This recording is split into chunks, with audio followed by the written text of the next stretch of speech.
গজারিয়া অসহায় দুস্থদের মাঝে বিএনপির সেলাই মেশিন, হুইলচেয়ার ও নগদ অর্থ প্রদান। ওসমান গনি, মুন্সিগঞ্জ প্রতিনিধির ভিডিওচিত্রে বিস্তারিত। মুন্সিগঞ্জের গজারিয়ায় অসচ্ছল ও দুস্থ পরিবারের মাঝে হুইলচেয়ার, সেলাই মেশিন ও আর্থিক অনুদান বিতরণ করেছে স্থানীয় বিএনপি। টেঙ্গারচর ইউনিয়ন পরিষদের সামনে ফুলকুড়ি প্রি ক্যাডেট স্কুল মাঠ প্রাঙ্গণে ইউনিয়ন বিএনপি ও অঙ্গ সংগঠনের উদ্যোগে এই সহায়তা প্রদান কার্যক্রম অনুষ্ঠিত হয়।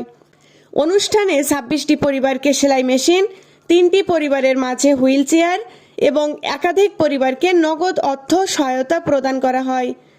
অনুষ্ঠানে প্রধান অতিথি ছিলেন বিএনপির কেন্দ্রীয় নির্বাহী কমিটির সমাজ কল্যাণ বিষয়ক সম্পাদক ও মুন্সিগঞ্জ জেলা বিএনপির সাবেক সদস্য সচিব কামরুজ্জামান রতন।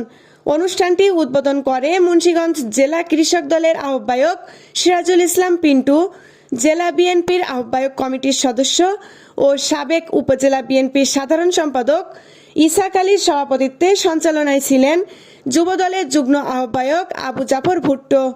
বিশেষ অতিথি হিসেবে উপস্থিত ছিলেন জেলা বিএনপির সদস্য মাসুদ ফারুক, জেলা বিএনপির সদস্য রফিকুল ইসলাম ভিপি মাসুম, গজারিয়া উপজেলা বিএনপির সাবেক সভাপতি অধ্যাপক AKM গিয়াসউদ্দিন, উপজেলা কৃষক দলের সভাপতি রাসেল দেওয়ান, সাধারণ সম্পাদক তোফাজ্জল সরকার, উপজেলা মহিলা দলের সভাপতি রাজিয়া সুলতানা আইভি, সাধারণ সম্পাদক লাভলি আক্তার।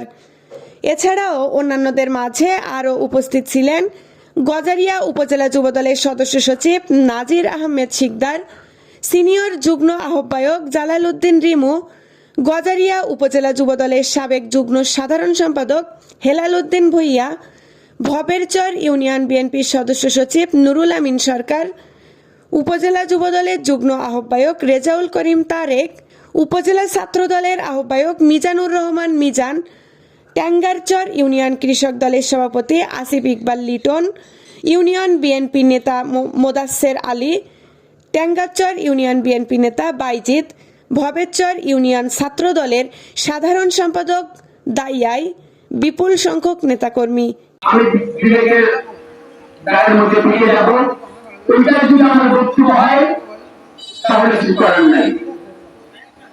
এখানে নাদিন আমার ছোট ভাই সে বলছে আমি বলে এমপি মন্ত্রী হয়ে গেছি, তখন হয়ে গেছি তাহলে ঘরে গিয়ে ঘুমাই, তখন তো ঘুমানো উচিত। কারণ ঘুমার আগে আমরা সবাই অনেক বড় বড় কথা কই, আর হয়ে গেলে আমরা কোনো বিশ্ব পরিমণ্ডলে ঘুরে রাখার জন্য এই রাজনীতিটা আমরা করি। আমার এই মঞ্চে যারা বসে আছে সবাই এর ভাগিদার, আর আমাদের কথা শোনার জন্য যে মানুষগুলো এখানে আসছেন। AB news desk report.